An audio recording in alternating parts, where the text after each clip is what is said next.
I'm gonna show you how to connect Calendly to a webhook. So to get started, you have to open your Calendly account first, and then once you're there, you have to log in into your account. And then step 2, you have to scroll down and choose webhooks, or you just have to click on the right side in here. And then from there, you have to click on integration and apps.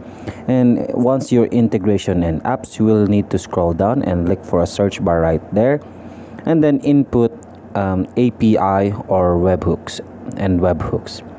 And then from there, you just have to select API and webhooks.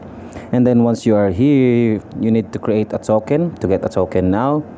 And once you get a token, you will need a you need to paste your webhook URL.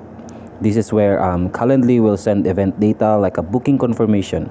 You can use services like Make, Zapier, or a custom endpoint. So from there, you have to select which events will trigger the webhook, like invitee created or invitee cancelled.